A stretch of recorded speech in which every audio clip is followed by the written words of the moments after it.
Selamat mendengarkan podcast ini. Dalam hidup ini, yang terpenting bagi kebutuhan fisik kita, selain makan dan minum, adalah kesehatan. Kalau tubuh kita tidak sehat, makanan apapun menjadi tidak enak disantap. Pakaian, perhiasan, seindah, semahal apapun tidak ada artinya. Mobil, rumah, dan segala fasilitas juga tidak ada artinya. Itulah sebabnya kalau seseorang mengidap suatu penyakit, apalagi penyakit yang mengancam nyawanya, ia akan berusaha untuk sembuh. Berapapun anggaran uang yang harus dikeluarkan, dibelanjakan, orang berani mempertaruhkannya.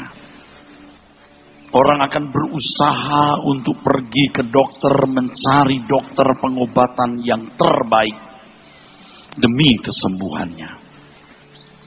Itu untuk kebutuhan fisik kita, saudaraku. Ada kebutuhan yang lebih penting dari kebutuhan fisik kita. Sebab fisik kita ini temporal sifatnya. Tuhan Yesus berkata, jangan takut kepada apa yang dapat membunuh tubuh. Apapun. Ini bukan berarti lalu kita menjadi sembrono. Tetapi maksud Tuhan agar kita melihat kebutuhan yang lebih besar dari kebutuhan fisik kita, yaitu jiwa, roh yang abadi, yang kekal. Kebutuhan jiwa, roh yang abadi, yang kekal. Iblis bisa tidak terlalu mengganggu saudara menjadi orang Kristen. Tidak terlalu mengganggu saudara untuk pergi ke gereja, menjadi aktivis, bahkan menjadi pendeta. Tetapi iblis akan berusaha untuk membuat saudara melupakan, mengabaikan realitas kekekalan ini. Banyak orang yang telah tersesat, fokus hidupnya tidak diorientasikan kepada keselamatan kekalnya. Jangan takut kepada apa yang dapat membunuh tubuh. Tetapi takutlah kepada Dia yang berkuasa. Bukan saja membunuh tubuh, tapi juga membuangnya ke dalam api kekal. Rata-rata hampir semua manusia melupakan kebutuhan ini, saudara. Termasuk orang-orang Kristen yang ke gereja. Termasuk para aktivis, termasuk pendeta-pendeta.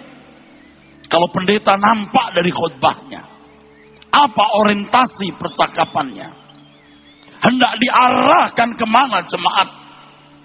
Kita tahu apakah dia memahami kebutuhan utama hidup manusia. Orang ke gereja, orang pergi ke masjid, ke wihara, bukan satu hal yang luar biasa di negara yang bersila ketuhanan ini. Bahkan di luar negeri, naluri beragama selalu ada di dalam diri kehidupan manusia. Tetapi apakah seseorang sungguh-sungguh mempersoalkan nasib kekalnya? Apakah orang sungguh-sungguh memperhatikan kebutuhan utama jiwa rohnya yang abadi ini? Itu masalah lain, saudara. Kalau seseorang sakit, orang akan pergi mencari pengobatan. Dari herbal sampai perdukunan. Berapapun biaya yang harus dianggarkan, dia anggarkan. Ia akan cari dokter Ia akan cari tenaga medis untuk pemulihan kesehatannya. Tentu tidak boleh sembarangan minum obat, tidak boleh sembarangan minum herbal, tidak sembarangan mencari dokter. Ia akan tanya sana, tanya sini, saudara. Bagaimana dengan nasib kekal jiwa kita? Seriuskah kita untuk mencari guna menemukan tuntunan kebenaran yang sungguh-sungguh dapat mengubah hidup kita dan membawa kita kepada kehidupan kekal, keberkenanan di hadapan Allah, dan penerimaan Tuhan atas diri kita masing-masing. Ada satu hal yang saya mau ajak saudara-saudara sekalian lakukan mulai saat ini. Pertanyakan, persoalkan. Apakah yang saudara dengar itu pendeta yang benar? Apakah saudara datang ke gereja yang benar? Oke, kalau gereja saudara di sini, silahkan. Tapi apakah saudara mengetahui bahwa pendeta yang saudara dengar itu pendeta yang sungguh-sungguh mewakili Tuhan? Dokter saja ada malpraktek, saudara. Kalau dokter diverifikasi secara hukum, harus ada izin praktek. Jelas lulus dari perguruan tinggi atau universitas mana. Apa keahliannya. Tapi pendeta, siapa yang verifikasi? Tidak sedikit orang-orang yang menjadi terkenal karena perjalanan waktu dan berbagai peluang, kesempatan, atau kemungkinan. Lalu kalau sudah memiliki masa, sudah dianggap sebagai seorang pemberita firman yang benar. Tidak pernah belajar Alkitab dengan benar. Tidak pernah terbukti apakah sungguh-sungguh dia bisa mewakili Tuhan, saudaraku. Baru-baru ini saya menggumuli satu hal.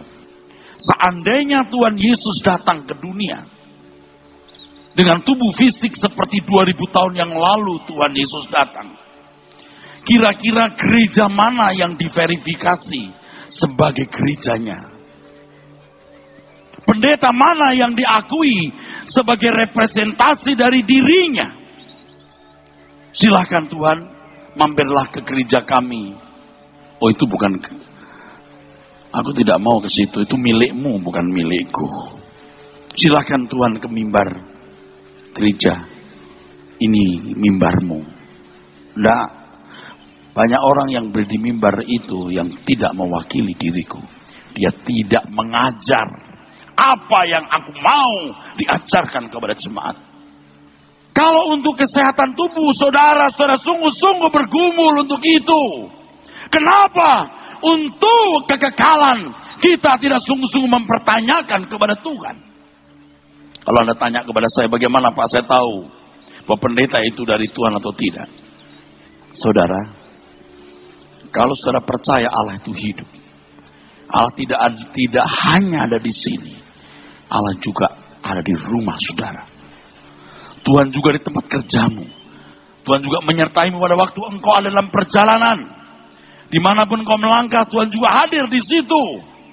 Kenapa saudara tidak bertanya? Kalau saudara berkata, emangnya Tuhan bisa menjawab, Pak? Saudara sudah setengah ateis atau mungkin sudah ateis. Emangnya Tuhan bisa menjawab, Pak? Saudara sudah ateis atau setengah ateis? Mestinya bisa, saudaraku. 1-2 hari, 1-2 minggu, 1-2 bulan, Anda suatu kali pasti akan mendengar Tuhan berbicara. Nalurimu akan menjadi peka. Perasaanmu akan menjadi sensitif. Engkau akan memiliki kepekaan mendengar suara Tuhan. Dan mestinya setiap orang Kristen memiliki kepekaan seperti ini. Tidak ada pretensi apa-apa saya mengatakan hal ini, saudaraku. Tidak ada pretensi apa-apa. Tidak ada maksud apapun. Tidak sedang dalam kepahitan. Bukan karena saya mau mendapatkan amplop isi uang.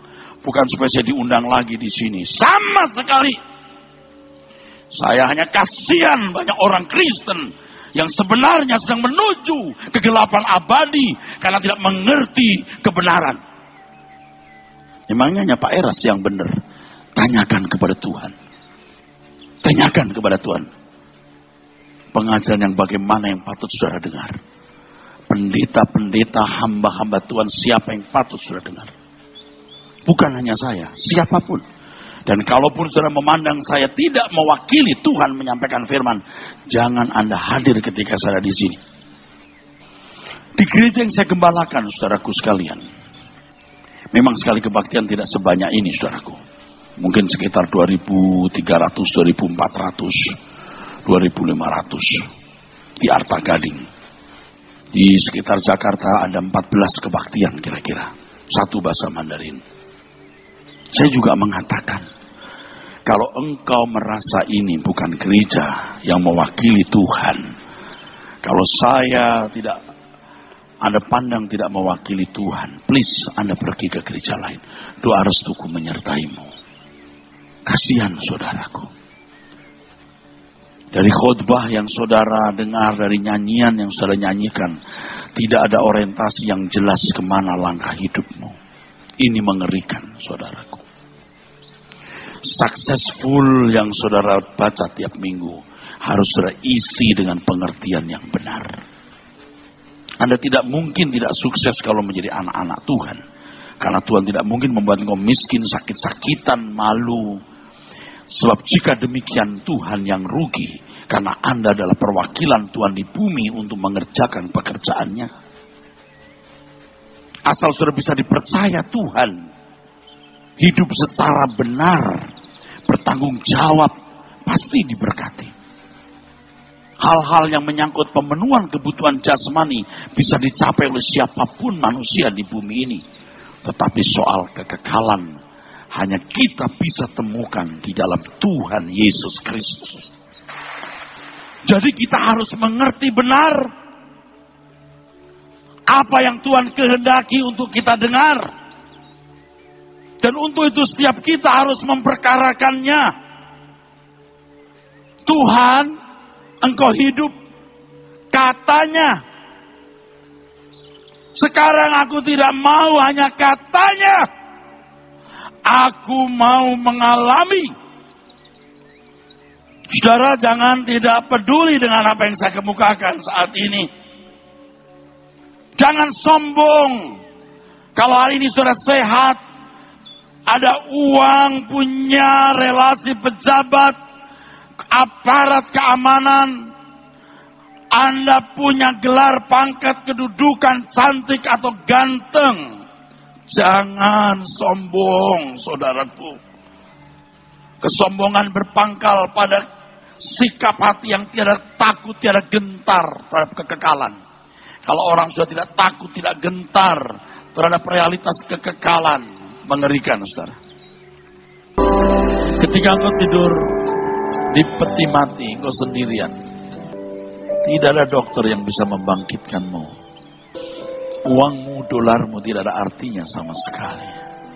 Temanmu, sahabatmu, kekasihmu, suamimu, istrimu, pasangan hidupmu, anak-anakmu, orang tuamu, siapapun tidak akan bisa menemani saudara. Bertobatlah. Sungguh-sungguhlah mencari Tuhan. Kalian masih muda-muda, kalau tidak mulai sekarang, dunia makin jahat. Pengaruh dunia makin fasik. Fasik artinya tidak takut Tuhan dan tidak peduli hukumnya. Kalau kalian tidak mulai sungguh-sungguh sekarang, hari tuamu kamu tidak bisa bertobat dengan benar. Saya takut, saya khawatir yang kamu dengar salah. Dan kamu tidak pernah mengerti bagaimana menjadi pengikut Kristus. Saya kira sebagian saudara ini kalau mati sekarang masuk neraka. Tuhan tidak lihat agama Kristenmu.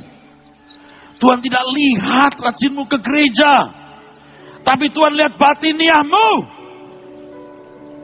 Jangankan jemaat, nabi pun bisa palsu. Pendeta pun pasti bisa palsu. Alkitab mengatakan bahwa Iblis bisa menyamar sebagai malaikat terang. Yang saudara serap, saudara hirup itu bukan kebenaran. Saya tidak mengatakan saya paling benar. Tapi coba periksa. Apakah kehidupanmu makin hari makin suci, makin saleh, makin berkenan kepada Tuhan. Dan engkau sungguh-sungguh memiliki pandangan yang menembus langit rumahmu, menembus seluruh awan-awan, menembus semua lapisan langit sampai ke rumah Bapa. Atau pikiranmu hanya tertuju kepada kuliner, makan minum, fasilitas hidup di bumi ini, kehormatan, barang branded. Bukan kita tidak perlu. Semua itu harus digunakan untuk kemuliaan Tuhan, bukan untuk nilai diri, saudaraku. Alkitab jelas mengatakan bahwa orang-orang yang tidak melakukan kehendak Bapa ditolak. Matius 7 ayat 21 sampai 23. Pertanyaannya kepada saudara. Saudara sudah melakukan kehendak Bapa belum? Jadi saudara jangan marah kalau saya berkata, jika saudara meninggal saat ini, sebagian saudara masuk neraka. Dan saya kira ada orang-orang jujur di sini yang mengatakan benar itu kata pendeta. Tapi yang sombong, gila itu pendeta, emangnya dia Tuhan? Oh, saya bukan Tuhan. Saya hanya memberitahu kata Tuhan. Aku tidak mengenal kamu. Kamu yang tidak melakukan kehendak Bapa. Jangankan saudara, saya pun juga gentar, Pak. Jadi setiap hari harus membenahi diri, setiap hari harus minta ampun, setiap hari harus neraca hidupku. Kalau ada salahku, perkataanku yang tidak pantas, sikap hatiku, pikiranku. Jangankan dosa yang melanggar moral di mata manusia. Sikap hati yang tidak lurus pun harus dibenahi. Setiap hari harus ada kerinduan untuk berkenan. Kerinduan untuk berkenan. Referen lagu ini, saudaraku, sulit dinyanyikan dengan tulus karena seringkali kerinduan kita bukan pada berkenan. Ada banyak masalah, banyak problem yang kita harapkan dapat segera selesai. Fokus kita bukan pada kekekalan, tetapi bagaimana menyelesaikan masalah-masalah fana, masalah-masalah sementara dunia ini. Saya sudah tidak terlalu peduli, saudara. Saya ini dipanggil pendeta atau bukan. Karena jabatan pendeta saya tidak mempunyai nilai lebih di mata Tuhan. Tidak punya nilai tambah.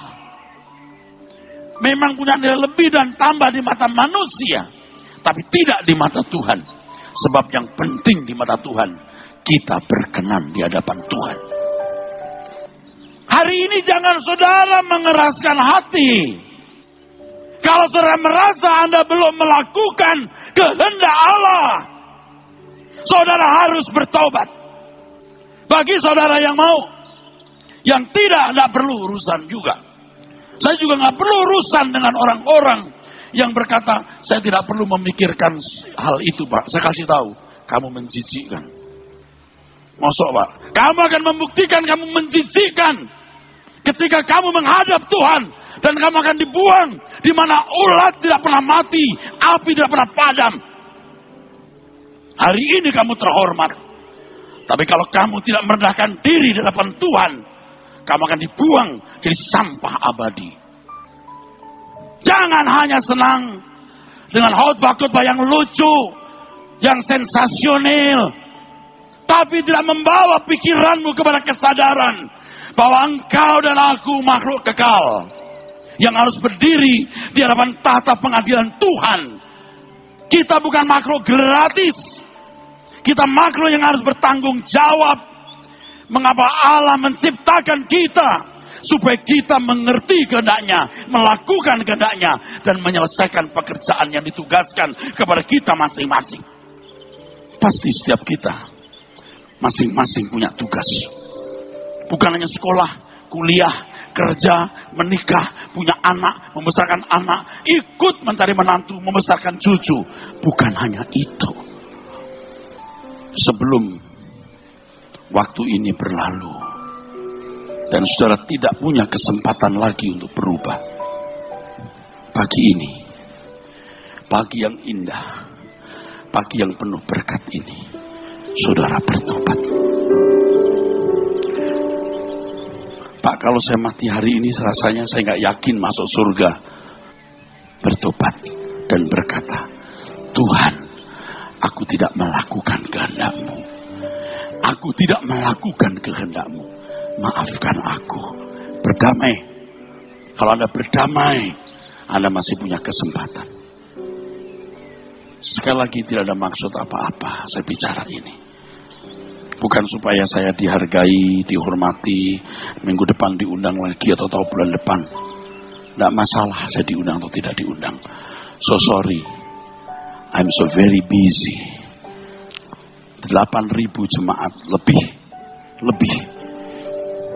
Saya mau bilang 10.000 nanti lebay. Yang harus saya layani di Jakarta. Saya khotbah di sini 4 kali, di Jakarta 6 kali. Saya sangat sibuk. Tetapi saya tahu di sini banyak orang yang akan mendengar kebenaran ini. Saya akan lebih banyak menyelamatkan jiwa. Itulah sebabnya saya mau datang kemari. Anda lihat di Surabaya. Sekarang ini mana mau saya diundang khotbah. Bukan karena duit, Pak. Saya sudah lebih dari cukup. Tapi karena di sini banyak jiwa yang telinganya mendengar kebenaran, yang saya bisa ungsikan ke dalam kerajaan surga. Apalagi kita sudah tua begini, Pak. Sudah tua, Pak. Rambut saya sudah putih, Pak. Ini cat jadi kelihatan hitam. Kita sudah tua. Mau cari apa? Makan minum hanya begitu, seks hanya begitu. Punya barang ini, barang itu, hanya ngono tok. You mau cari apa? Ayo, nyari Tuhan. Sungguh-sungguh.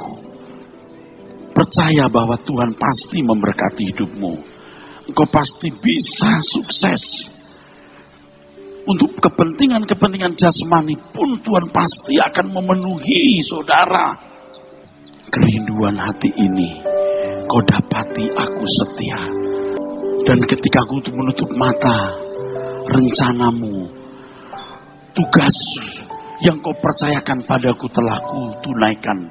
Sekarang tidak tahu tugas apa sih? Karena Anda tahu tugas apa, Anda tidak tahu tugas apa. Sudah sibuk sendiri, Anda jadi buta. Jadi tuli terhadap suara Tuhan. Mulai hari ini seleksi. Begitu mendengar pendeta berkhotbah, tidak sesuai Alkitab ini. Jangan aminkan, diam. Jangan aminkan. Merusak roh dan jiwamu. Saya berkata kepada Pak Aswin, hati-hati memilih pembicara. Bukan supaya saya diundang, bro. Hati-hati. Pemain musik ini selalu mendengar pendeta khotbah. Pakai nurani saudara. Mana yang benar, mana yang tidak. Jangan you main musik, tapi masuk neraka. Amin. You juga harus sungguh-sungguh Tuhan Yesus. Amin. You orang-orang terhormat di mata Tuhan. Mengiringi jemaat mengangkat pujian supaya awan kemuliaan bisa hadir. Itu luar biasa, bro. Kalau hidup hari-harimu kudus, hidup hari-harimu benar, ini akan bisa menjadi tarikan yang hebat, mendatangkan kabut kemuliaan Allah di tengah-tengah jemaat. Main musik dengan rendah hati, bukan mau show, bukan mau menunjukkan keahlian. Harus ahli, tapi bukan untuk menunjukkan keahlian. Supaya hadirat Tuhan turun. Kalian yang menjadi choir ini tiap hari bergaul dengan Tuhan. Irama memuji menyembah Allah itu iramamu tiap hari. Sehingga di depan jemaat kamu tidak perlu berakting. Karena itu sudah otomatis mengalir dari jiwamu yang menyembah Tuhan. Jangan kamu jadi choir. Ketika Tuhan datang, Tuhan berkata, aku tidak kenal kamu. Lalu seberapa senangnya sih hidup ini? Coba pikir dong. Seberapa sih senangnya? Pasti di antara kamu ini masih ada yang main-main. Masih menyimpang-menyimpang. Menghakimi. Ya jujurlah. Bukan saya mempermalukan kamu. Saya pun juga berjuang untuk lurus. Apalagi di bawah sana. Banyak yang harus bertobat. Anak-anak saya sebesar kalian, nak. Saya berdoa. Saya sering, bukan satu kali. Saya sering. Atau paling tidak kadang-kadang. Tapi terus menerus. Tuhan, aku hanya minta. Supaya keluargaku bisa bersama dengan aku di surga. Untuk apa mereka sukses? Punya rumah, punya usaha, cantik, ganteng. Untuk apa? Kalau tidak masuk surga. Anak saya pemain piano, tapi bukan full timer. Dia juga dagang atau bisnis. Dia meneruskan bisnis saya. Atau punya usaha sendiri juga. Kerja. Tapi saya telepon, doa malam tidak boleh tidak ada. Kalau dia nggak datang ke gereja, minta izin. Pap, aku minta izin. Aku nunggu istri saya, Pap. Lagi begini-begini. Oke, it's okay. Izin. Anak perempuan saya, anak gadis saya. Pap, aku nggak bisa kebaktian. Kenapa? Karena ada acara begini-begini. Acara itu bisa kamu tunda. Atau kamu gak usah ikuti. Kamu harus ke gereja. Ini belum tentu setahun sekali. Saya kasih tahu. Ini belum tentu. Ini gak setahun sekali, Pap. Tapi juga belum tentu kebaktian yang kamu ikuti itu kebaktian. Mungkin itu kebaktian terakhir. Mungkin itu kebaktian terakhir. Buat apa kaya? Punya istri cantik, suami bagus ganteng, terhormat, tetapi tidak dikenal Tuhan. Apa artinya, saudaraku? Sebelum terlambat, saudaraku, bertobatlah. Jangan lihat saya, tapi lihat Tuhan. Tuhan yang sangat mengasihi saudara. Tuhan yang tidak menghendaki seorang pun binasa. Tuhan yang sungguh-sungguh sangat mengasihi kita. Tuhan yang tidak hanya akan mencukupi segala kebutuhanmu. Tapi Tuhan yang juga akan menyediakan tempat kekal bagimu. Yang tidak bisa disediakan oleh kontraktor, developer manapun. Aku pergi menyediakan tempat bagimu. Supaya setelah aku pergi, aku datang kembali. Dan aku akan membawa kamu. Supaya di mana aku ada, kamu ada. Matikan dagingmu. Nafsu-nafsu yang rendah.